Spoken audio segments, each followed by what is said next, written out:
¿Cuál de tus hijas es la tuya? La pregunta llegó desde la cabecera de una mesa lo bastante larga para 14 personas. Solo 7 sillas estaban ocupadas. La araña de cristal proyectaba círculos precisos de luz sobre el lino blanco, las copas de cristal y los rostros compuestos de personas que sabían muy bien que cenar con Kieran Duvall no era una cena, era una audición. Víctor Oyobel sonrió. Era una sonrisa ensayada, de esas que habían abierto salas de juntas, ablandado a acreedores y convencido a 3 generaciones de banqueros de que el apellido Oyobel todavía tenía el peso de antes. Las 3, señor Duvall, dijo Víctor, señalando con la copa de vino. Mi hija mayor, Margot, estudió en la Sorbona, hizo un gesto hacia la joven vestida de seda marfil. Deline, que dirige la fundación benéfica de la familia, la de Esmeralda. Y Colette, que acaba de terminar su maestría en Historia del Arte, la más joven, vestida de plata, con diamantes en el cuello. Kieran Duvall reconoció a cada una de las 3 mujeres con la atención cortés de un hombre que cumple una obligación social. Después su mirada pasó de largo, más allá de las hermanas, más allá de la silla vacía junto a Colette, hasta llegar a la mujer sentada en el extremo opuesto de la mesa, 3 asientos apartada del Oyobel más cercano, como si la familia entera se hubiera acomodado alrededor de un hueco, y ella hubiera sido colocada justo dentro de ese hueco. Vestía un vestido azul marino, sencillo, sin cuello, sin joyas. Sus manos descansaban a los lados de un plato de pan intacto. Su cabello castaño oscuro estaba recogido en un moño bajo que dejaba ver la línea limpia de su mandíbula y la compostura silenciosa de un rostro que había aprendido, hacía mucho tiempo, a no esperar que la incluyeran. Kieran miró a Víctor. Dijiste 3. La sonrisa de Víctor no se movió. Así es. Hay 4 mujeres en esta mesa. La araña de cristal pareció zumbar. El tenedor de Margot quedó suspendido sobre la ensalada. Deline estudió su copa de vino con demasiado interés. Colette, la más joven, miró un instante a la mujer de azul marino con una expresión que no era cruel, pero sí profundamente familiar, la mirada de alguien que ha visto pasar por alto a una persona tantas veces que el propio olvido se ha vuelto invisible. Víctor dejó su copa sobre la mesa. Sara es de mi primer matrimonio. Ella prefiere un papel más discreto dentro de la familia. Los ojos grises acerados de Kieran se posaron en Sara. Ella sostuvo su mirada sin pestañear, sin sonreír, sin la pequeña actuación desesperada de quien espera ser rescatada. Simplemente lo miró, firme, clara, presente, como si hacía mucho tiempo hubiera dejado de esperar que los extraños la notaran, y por eso ya no se molestaba en preparar una expresión para cuando ocurriera. Esa ausencia total de actuación fue lo que llamó la atención de Kieran. Un papel más discreto, repitió él. Víctor tomó su copa otra vez. Ella ayuda con los asuntos de la casa. Los dedos de Sara se movieron una vez sobre el mantel. Una sola presión controlada. Fue la única señal de que la palabra ayuda le había dolido en algún lugar profundo. Kieran lo notó. Notaba todo. Profesionalmente hablando, eso era lo que lo había mantenido con vida más tiempo que a nadie. ¿Asuntos de la casa?, dijo él. Su voz no llevaba inflexión alguna.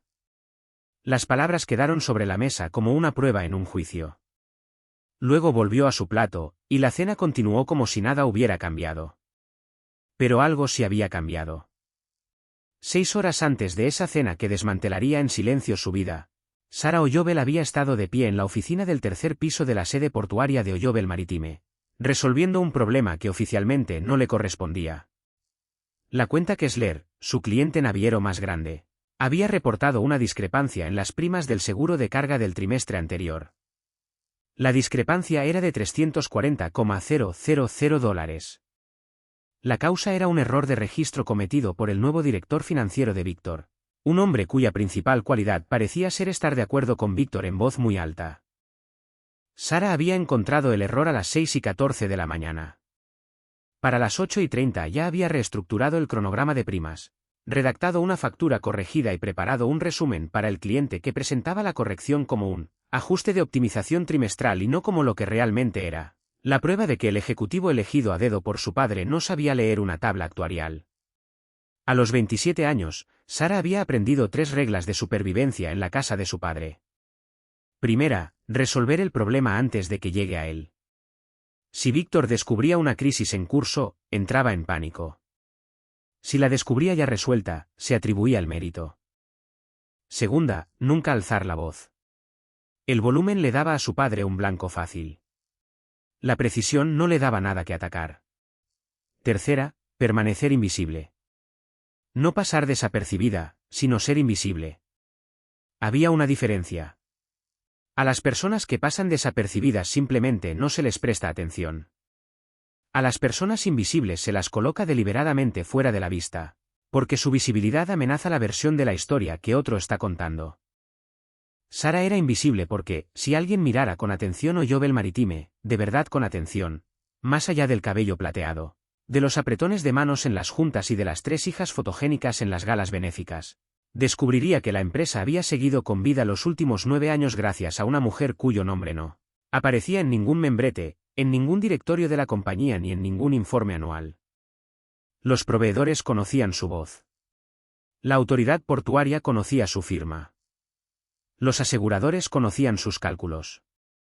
Pero el mundo conocía a Víctor Oyovel, porque Víctor Oyovel había pasado 15 años asegurándose de que el mundo nunca mirara más allá de él. Su teléfono vibró al mediodía. Un mensaje de la señora Renard, el ama de llaves de toda la vida de la familia. La única persona en esa casa que se dirigía a Sara por su nombre completo y lo decía con calidez de verdad. Tu padre agregó un cuarto lugar en la cena de esta noche. ¿Es el tuyo? Quiere a la familia completa para la reunión con Duval. Sara se quedó mirando el mensaje. Su padre nunca la incluía en las cenas. No la había incluido en la gala de Alderton, ni en el banquete de la Asociación Marítima, ni en la recepción del gobernador, ni en ninguno de los eventos donde Oyovel Maritime era representada por Víctor y sus 3 hijas menores, elegantes, esbeltas, vestidas con telas que costaban más que el presupuesto mensual de Sara para operar la empresa que ella dirigía en secreto. Si Víctor quería que estuviera presente esa noche, era porque necesitaba algo que solo ella podía darle. Y fuera lo que fuera eso, no la iba a beneficiar a ella. Sara escribió de vuelta, ¿qué vestido?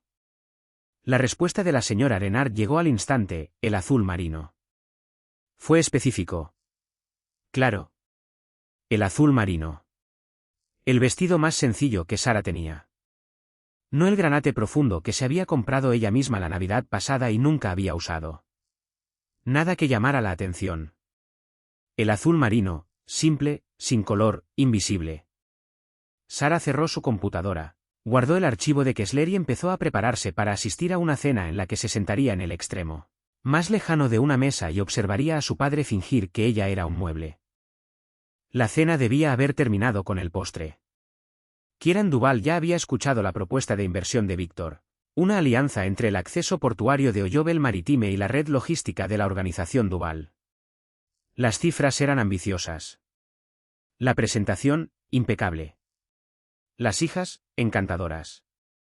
Pero Kieran no había construido un imperio escuchando presentaciones. Lo había construido escuchando los silencios. Y el silencio alrededor de Sara Oyovel era ensordecedor. Durante el plato principal, mientras Víctor describía el crecimiento trimestral de la empresa, los ojos de Sara se movieron hacia el portafolio de cuero que descansaba en el aparador, uno que Víctor había traído de la oficina.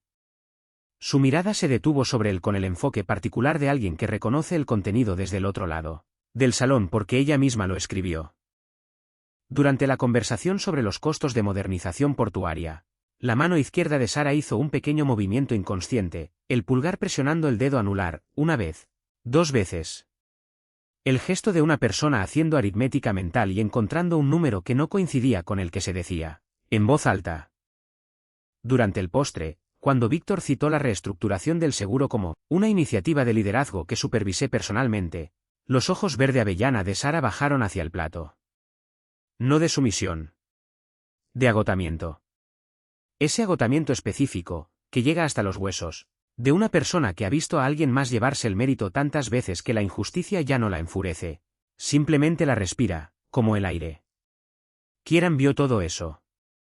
Después del postre, el grupo se trasladó a la sala. Víctor guió a Margot y Adeline hacia Kieran para conversar. Colette se disculpó y se retiró. Sara se acercó a los estantes de libros junto a la ventana. No exactamente escondiéndose, pero ocupando los márgenes, Como hace una persona cuando los márgenes son el único espacio que le han permitido.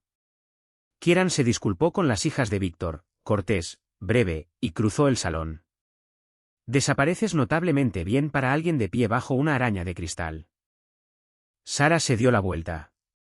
De cerca, Kieran Duvall era más grande de lo que había parecido en la cabecera de la mesa. Sus hombros creaban una geometría que hacía que el estante detrás de él pareciera decorativo. Sus ojos grises acerados tenían la calma enfocada de un hombre que no desperdiciaba atención en cosas que no importaban. Lo cual significaba que su atención, dirigida por completo hacia ella, pesaba como una mano contra un cristal. No estaba desapareciendo. Entonces todos los demás son inusualmente talentosos pasándote por alto. Algo destelló en la expresión de Sara, sorpresa rápidamente controlada. Lo notó. Su padre lo hizo difícil de no notar. Sara lo estudió. La mayoría de los hombres poderosos la miraban a través de ella. Este la miraba a ella, con la atención sistemática de alguien que cataloga evidencia. ¿Qué fue lo que notó?, preguntó ella. La pregunta fue serena pero precisa, la voz de una mujer acostumbrada a hacer auditorías, no conversación. Durante el plato principal, su padre citó una cifra de crecimiento trimestral. Usted no estuvo de acuerdo. Los dedos de Sara se detuvieron sobre su manga. ¿Cómo podría saber eso? Usted hace aritmética con la mano izquierda, el pulgar contra el anular. La secuencia cambió cuando su número no coincidió con el de él. El silencio entre ellos adquirió textura. Sara sintió algo moverse bajo sus costillas. No era atracción, todavía no. Era la sensación mucho más peligrosa de ser observada con precisión por alguien que entendía lo que significaba observar. ¿Cuál era la cifra correcta?, preguntó Kieran. 14.3%. Él dijo 16. ¿Por qué inflaría la cifra? Sara miró hacia la sala, donde su padre reía junto a Margo. Porque 16 suena a crecimiento. 14.3 suena a supervivencia. El hoyuelo izquierdo de Kieran apareció, breve, involuntario, inmediatamente contenido. Usted conoce sus números mejor que él. Alguien tiene que hacerlo. ¿Por qué usted? Sara lo miró a los ojos. Porque el señor Ayes, nuestro director financiero, registró las primas del seguro de Kessler usando las tablas actuariales del año pasado. Porque la auditoría de la autoridad portuaria vence en 11 días y la documentación ni siquiera se ha empezado. Porque hay 437 personas trabajando en las operaciones de Oyovel Maritime, y si la empresa quiebra, cada una de ellas pierde su sustento. Hizo una pausa. Su voz bajó de tono. Y porque mi padre no lee los informes que le dejo sobre el escritorio. Los firma. No es lo mismo. Kieran no le dijo a Sara lo que él ya sabía. No le dijo que Víctor Oyovel le debía a la organización Duvall 4.7 millones de dólares en obligaciones pendientes, deudas acumuladas a través de una serie de maniobras financieras cada vez más desesperadas durante los últimos 3 años. No le dijo que Theo Sable, su jefe de operaciones, había pasado 6 semanas analizando la estructura financiera de Oyovel Maritime y había descubierto algo extraordinario. La empresa debería haber colapsado hacía 2 años. La carga de deuda era insostenible. Las proyecciones de ingresos eran pura fantasía. La dirección ejecutiva era, según la evaluación precisa de Theo, decorativamente incompetente. Y sin embargo, la empresa sobrevivía. Trimestre tras trimestre, alguien reestructuraba los pagos de deuda, renegociaba contratos con proveedores, encontraba cuentas por cobrar olvidadas, y realizaba el tipo de cirugía financiera meticulosa que mantenía respirando a una empresa moribunda sin que nadie notara que se estaba operando. Theo había rastreado esa mano invisible a través de patrones de archivo, metadatos de correos electrónicos e historiales de revisión de documentos. Cada documento financiero crítico de Oyovel Maritime había sido creado o sustancialmente editado por la misma cuenta de usuario, registrada a nombre de S. Oyovel, asistente administrativa. Kieran había llegado a la cena de esa noche ya sabiendo que Víctor Oyovel era un fraude. Lo que no sabía, hasta que vio el pulgar de Sara contar aritmética contra su anular mientras su padre inflaba cifras que ella misma había calculado, era cuán completo era ese fraude. Víctor Oyovel no solo se atribuía el trabajo de su hija. Había construido toda su identidad pública sobre la invisibilidad de ella. Cada apretón de manos, cada triunfo en la sala de juntas, cada premio de la industria en su oficina de esquina existían porque una mujer con vestido azul marino se sentaba 3 asientos lejos de su propia familia y resolvía los problemas antes de que nadie supiera que existían. 2 días después de la cena, Kieran pidió una segunda reunión con Víctor. Llevó a Theo. Le pidió a Víctor que les explicara paso a paso la reestructuración del seguro de Kessler, la que Víctor había reclamado como iniciativa de liderazgo. Víctor titubeó a los 4 minutos. No pudo explicar la metodología del recálculo de primas. No pudo identificar las tablas actuariales usadas. No pudo nombrar al representante del asegurador con quien supuestamente había negociado. Sara no estaba presente. Víctor no la había invitado.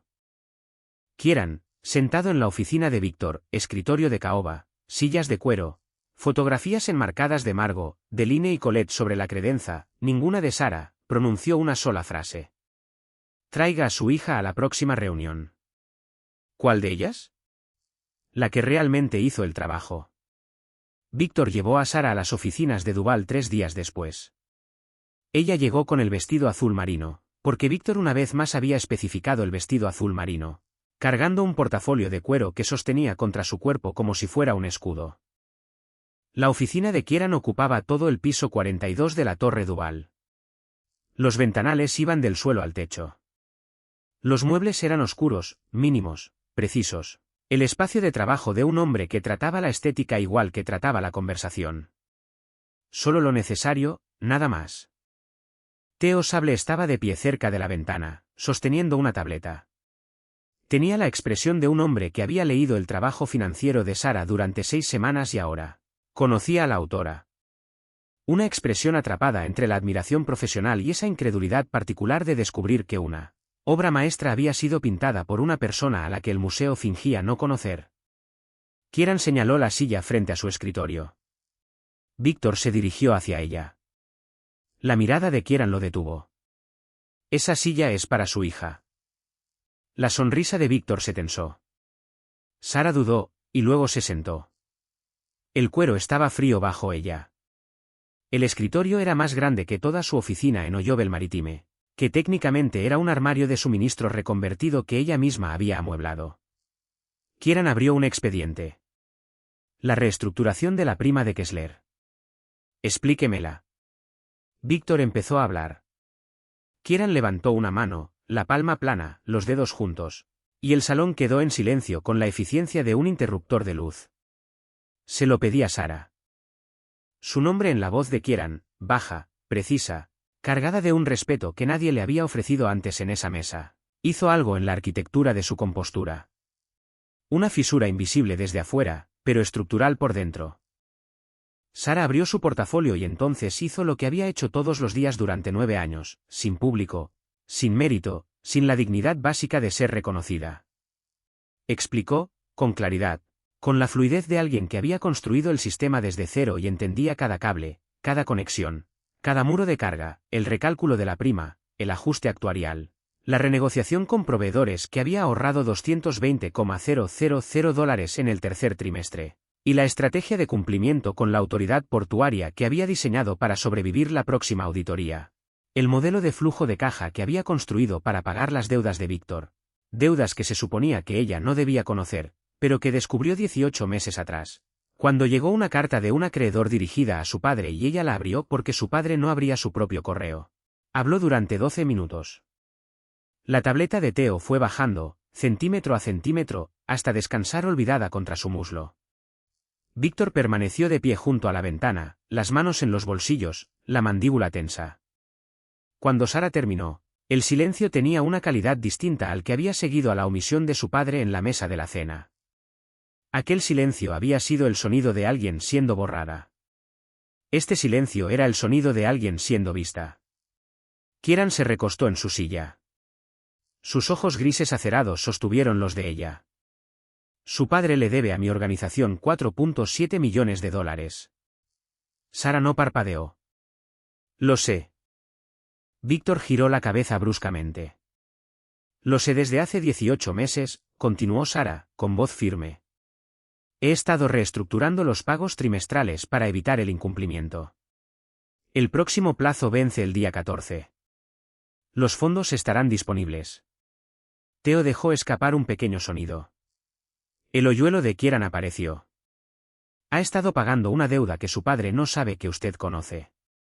Si él supiera que lo sé, entraría en pánico. Si entrara en pánico, la reestructuración fallaría. 437 personas perderían su empleo. Hizo una pausa. Puedo tolerar ser invisible. No puedo tolerar ser responsable del desempleo de otras personas. Lo que vino después no fue un cortejo. Sara habría rechazado esa palabra de inmediato, y a Kieran le habría parecido imprecisa. Lo que vino fueron una serie de reuniones, financieras, estratégicas, operativas, durante las cuales dos personas que habían pasado la vida resolviendo problemas en silencio descubrieron que el silencio compartido podía convertirse en otra cosa por completo. Kieran invitó a Sara a revisar las operaciones legítimas de transporte marítimo de la organización Duval. Le dijo a Víctor que era una condición de la reestructuración de la deuda. Eso era cierto. También era una excusa. Sara llegaba a las oficinas de Duval todos los martes y jueves a las 9 de la mañana. Se sentaba frente a Kieran en la mesa de conferencias, la misma mesa donde hombres que controlaban manzanas enteras de la ciudad negociaban con voces cuidadosas, y abría su portafolio para desmantelar, con la precisión silenciosa de un cirujano, las ineficiencias logísticas de él. Su contrato de arrendamiento del almacén de Eastport vence en 4 meses. Está pagando por encima del precio de mercado. Soy consciente. No estoy renegociando. El arrendador es difícil. El hijo del arrendador le debe un favor a su organización desde el incidente de Kalewa el marzo pasado. Renegocia a través del hijo. Ahorrará un 11% anual. Theo, sentado en un rincón, miraba a Kieran con la expresión de un hombre que ve a su jefe siendo superado en estrategia por una mujer de vestido azul marino. El hoyuelo de Kieran apareció. Esta vez no lo ocultó. Para la tercera semana, las reuniones ya tenían un ritmo. Sara llegaba con su portafolio. Kieran tenía el café listo, negro para él, con crema para ella, porque en la segunda reunión había notado que ella le ponía crema al café, y sin que nadie se lo pidiera, había empezado a proveerlo. Ella lo notó. No dijo nada. Pero el tercer jueves llegó con una pequeña bolsa de papel y la dejó junto al café de él, sin comentario. Adentro había un pan de chocolate de la panadería de la calle Séptima, tibio, exacto. El tipo de pequeño lujo que un hombre que solo vestía de negro y solo bebía café negro jamás se compraría a sí mismo. Kieran miró el pastel, y luego a ella. ¿Un soborno? Una optimización. Su glucosa baja a las 10:15. Su capacidad de decisión se deteriora aproximadamente un 4%. El pastel es una inversión en eficiencia operativa. Theo salió al pasillo a reírse. Y en algún punto entre las negociaciones de arrendamiento y las auditorías de almacenes, entre la crema en el café de ella y el pastel junto al café de él, entre el lenguaje preciso que usaban para hablar de rutas de transporte y la manera cada vez menos precisa en que sus miradas se sostenían cuando las hojas de cálculo quedaban cerradas, algo cambió. No de forma dramática. No con la urgencia cinematográfica de una declaración o un beso robado. Cambió como cambian los cimientos, profundo, estructural, invisible desde la superficie, irreversible una vez que se mueve. Sara empezó a quedarse más allá de la hora acordada de las reuniones, no porque el trabajo lo exigiera, sino porque el silencio en la oficina de Kieran era distinto al silencio en la casa de su padre. En la casa de su padre, el silencio significaba borradura. En la oficina de Kieran, el silencio significaba presencia. La presencia particular e innegable de un hombre que había notado su aritmética, recordado cómo tomaba el café, y jamás, ni una sola vez, la había llamado asistente. Víctor descubrió las reuniones un miércoles. Sara volvió a la finca Oyobel y encontró su oficina del tercer piso cerrada, no con una nueva llave, sino con un candado, de esos que se compran en una ferretería y se instalan con la intención de que el gesto sea visible. Sus archivos habían desaparecido. Su laptop, la personal, comprada con su propio salario, había sido retirada de su escritorio. El armario de suministros que había convertido en su espacio de trabajo durante 9 años, Con su sistema de archivo cuidadosamente organizado, su pequeña lámpara, la única fotografía enmarcada de su madre, estaba vacío. La señora Renard la encontró en el pasillo. El rostro del ama de llaves tenía la angustia contenida de una mujer que había servido a esa familia durante 23 años y había presenciado cada escalada. Se enteró de las reuniones con Duval. ¿Qué dijo? Dijo, te estás volviendo peligrosa. Sara se quedó mirando el candado en el pasillo, con el camafeo de su madre presionado contra su clavícula. Bajo el cuello del vestido, la única herencia que Víctor no había encontrado la forma de reclamar. ¿Lo soy? La señora Renard puso una mano sobre el brazo de Sara. Tu madre diría que te estás volviendo visible. Y eso es lo que a él lo asusta más. Esa noche, Víctor mandó llamar a Sara a su despacho. Se sentó detrás de su escritorio de caoba, el mismo escritorio que Sara había salvado del embargo 2 veces reestructurando pagos de préstamos Kelly. Sabía que ella había reestructurado, y le dio sus condiciones. No volverás a las oficinas de Duval. Sara se quedó de pie. No se sentó. Víctor no le había ofrecido una silla, y ella había dejado de aceptar esa ausencia como algo accidental hacía años. La reestructuración de la deuda requiere mi participación. Yo manejaré la deuda. No puedes manejar la deuda. No conoces el calendario de pagos, los ajustes de interés ni los términos de cumplimiento que negocié. La mandíbula de Víctor se tensó. Te estás olvidando de tu lugar. No. La voz de Sara se mantuvo serena, firme. La voz de una mujer que había pasado 27 años aprendiendo que el volumen le daba a su padre algo más fácil de atacar que su argumento. Creo que estoy empezando a recordarlo. El rostro de su padre se quedó inmóvil.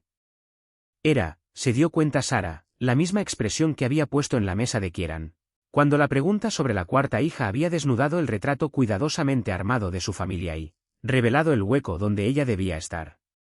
¿Te imaginas que su atención te da importancia? No. Su atención me dio información. Lo que hago con ella me da importancia. Víctor se inclinó hacia adelante. Si continúas con esto, le ofreceré a Margot Duval como arreglo matrimonial. La deuda quedará saldada. Tú serás innecesaria. La palabra golpeó. Innecesaria. No falsa, no en el cálculo de su padre, donde el valor se medía en visibilidad, y la visibilidad estaba reservada para las hijas que él había elegido exhibir. Pero sí falsa en cualquier otra medida. Sara había pasado 9 años construyendo en silencio. Entonces ofrécela, dijo Sara. Y cuando su contador forense le pida a Margot que explique la reestructuración de la prima de Kessler, observa lo que pasa. Salió del despacho antes de que su padre pudiera responder. En el pasillo, le temblaban las manos. En su habitación, tras una puerta cerrada, presionó el camafeo de su madre contra sus labios y respiró hasta que el temblor se detuvo. Entonces tomó su teléfono y escribió un mensaje a un número que había memorizado pero nunca usado. Un número escrito en una tarjeta que Kieran Duval había dejado junto a su café 3 martes atrás. Sin comentario alguno. Mi padre me sacó de la empresa que he estado dirigiendo durante 9 años. La respuesta llegó en 41 segundos. Lo sé. Theo ha estado monitoreando la situación. Tus archivos están a salvo. Los respaldamos en un servidor seguro hace 2 semanas. Ven a la oficina mañana a las 9. Trae el camafeo que te dejó tu madre. Lo entenderás cuando llegues. Sara se quedó mirando el mensaje. Él había respaldado sus archivos antes de que ella lo pidiera, antes de que ella supiera que lo necesitaría. Del mismo modo en que ella había reestructurado las deudas de su padre, en silencio, por anticipado, sin exigir gratitud. Alguien había hecho por ella lo que ella había pasado toda su vida haciendo por los demás. Se sentó al borde de su cama, en la oscuridad, y lloró por primera vez en 4 años. No de tristeza. Del alivio específico y desbordante de ser vista por alguien que entendía lo que significaba ver de verdad. Sara llegó a las 9. Kieran la esperaba, no detrás de su escritorio, sino de pie junto a la mesa de conferencias, donde un documento legal yacía abierto, sus páginas sostenidas por un pisapapeles de cristal que atrapaba la luz de la mañana. Theo estaba junto a la ventana. A su lado, una mujer que Sara no reconocía, de unos 50 y tantos años, cabello plateado, cargando un maletín que sugería décadas de litigio. Ella es Adrienne Bass, dijo Kieran. Se especializa en derecho de fideicomisos y sucesiones. Sara miró el documento, y luego a Kieran. ¿Qué es esto? El fideicomiso de tu madre. El salón se contrajo. Sara sintió que el piso se movía bajo sus pies. No físicamente, sino en la forma en que toda una vida de sospechas convertida en prueba lo cambia todo. Adrienne habló con cuidado. Su madre, Eleanor O'Yobel, estableció un fideicomiso antes de morir. El fideicomiso posee una participación mayoritaria del 41% en O'Yobel Maritime. La beneficiaria es usted. Sara ya lo sabía. Lo había sospechado durante años. Había encontrado fragmentos en los archivos de su padre, referencias en correspondencia antigua, vacíos en la estructura corporativa que solo tenían sentido si un bloque importante de acciones se estaba resguardando en algún lugar donde su padre no quería que ella mirara. Su padre ha estado ejerciendo autoridad administrativa sobre el fideicomiso desde la muerte de su madre, continuó Adrienne. Esa autoridad debía ser temporal, hasta que usted cumpliera 25 años. Usted tiene 27. La transferencia debió ocurrir hace 2 años. Los dedos de Sara encontraron el camafeo de su madre bajo su cuello. Nunca me lo dijo. Hizo algo peor que eso, dijo Kieran. Su voz era serena, controlada, pero bajo ese control ardía algo. La ira fría y enfocada de un hombre que entendía con exactitud cómo el poder podía usarse para borrar a las personas que se suponía debía proteger. Empeñó tus acciones del fideicomiso como garantía de sus deudas, incluida la que tiene conmigo. Las matemáticas se acomodaron en la mente de Sara con la claridad implacable que ella aplicaba a cada problema financiero. Su padre había pedido prestado usando su herencia. Le debía dinero al hombre más poderoso de la ciudad, y la garantía de esa deuda era una propiedad que legalmente le pertenecía a ella. Las acciones nunca fueron de él para empeñarlas, dijo Adrienne. El arreglo de garantía es nulo. El fideicomiso le pertenece por completo, de forma irrevocable, desde hace 2 años. Sara miró a Kieran. Usted sabía esto antes de la cena. Sabía que alguien brillante mantenía viva esa empresa. No sabía que era la mujer a la que su padre se negaba a presentar. ¿Y la deuda? Si la garantía es nula. Entonces su padre me debe $4.7 millones sin ninguna garantía. Eso es problema de él, no suyo. Las manos de Sara temblaban. Las presionó contra la mesa. ¿Qué pasa ahora? Kieran no respondió de inmediato. Metió la mano en su chaqueta y sacó un solo documento, una petición formal para transferir la administración del fideicomiso, ya preparada, esperando solo su firma. Lo puso frente a ella. Después dio un paso atrás. Esa es su decisión. No la mía. Sara no firmó el documento esa mañana. Se lo llevó a casa. Lo leyó 7 veces.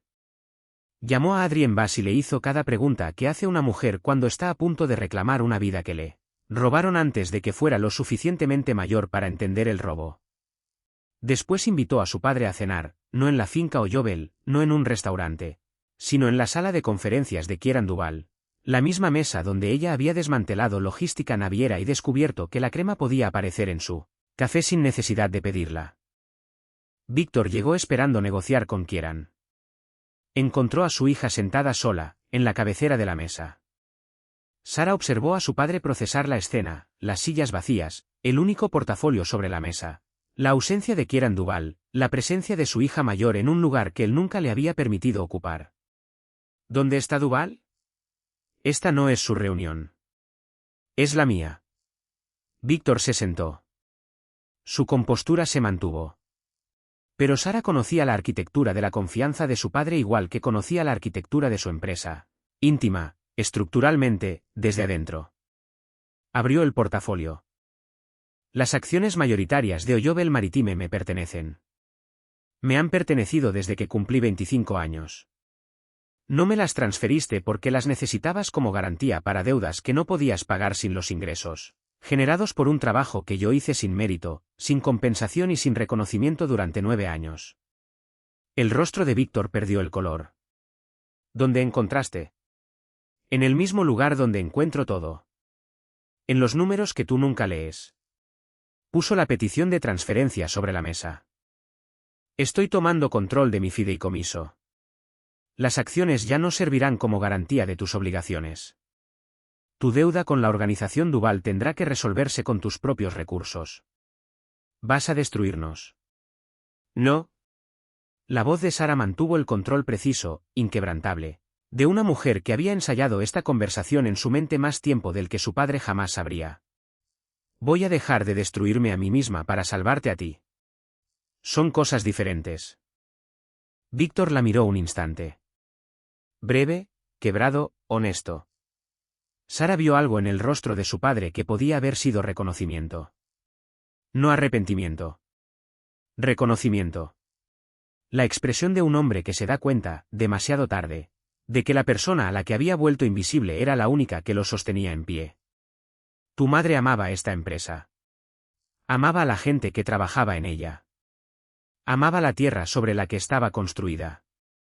Y te la dejó a ti porque sabía, de alguna forma, 15 años antes de que ocurriera, que necesitarías a alguien que la protegiera de ti. Sara firmó la petición. Su firma fue firme. El camafeo de su madre presionaba su clavícula como una mano sobre su hombro. Se puso de pie. Víctor permaneció sentado. Por primera vez en su vida, Sara miró a su padre desde arriba. 437 personas trabajan para Oyovel Maritime. Pienso hacer que ese número crezca. Eres bienvenido a seguir involucrado, pero ya no tomarás decisiones sobre mi propiedad, mi empresa ni mi vida sin mi conocimiento ni mi consentimiento. Tomó el portafolio y caminó hacia la puerta. En el pasillo, Kieran Duval estaba recostado contra la pared, brazos cruzados, ojos grises acerados firmes. No había entrado al salón. No había hablado. No la había rescatado, ni negociado por ella, ni peleado su batalla mientras ella miraba. Le había dado la evidencia, el consejo legal, la sala de conferencias. Y después se había quedado en la puerta, dejándola pelear sola. Sara se detuvo frente a él. Sus ojos verde avellana sostuvieron los grises de él. Sus manos aún temblaban. Podrías habérselo dicho tú mismo. Habría sido más rápido. El hoyuelo de Kieran apareció. Más rápido no es mejor. Te di una sala de conferencias para confrontar a tu propio padre. Me diste una silla en la cabecera de una mesa. Lo que hice en ella fue mío. 6 meses después, Oyovel Maritime celebró su recepción anual de accionistas en el salón de baile frente al mar del recién renovado centro de convenciones Duval, un lugar que no existía 6 meses atrás y que se había construido, en parte, porque Sara Oyovel había identificado la oportunidad de desarrollo en una enmienda de zonificación del distrito portuario que el equipo de Kieran había pasado por alto. 300 invitados llenaban el salón. Funcionarios de la autoridad portuaria, ejecutivos navieros, miembros del concejo municipal. El mismo mundo que antes solo conocía el nombre de Víctor Oyovel ahora pronunciaba otro distinto. Sara se movía entre los invitados con un vestido granate profundo, el mismo que se había comprado ella misma la Navidad pasada y nunca había usado, el que su padre jamás le habría permitido llevar. Le quedaba precioso. La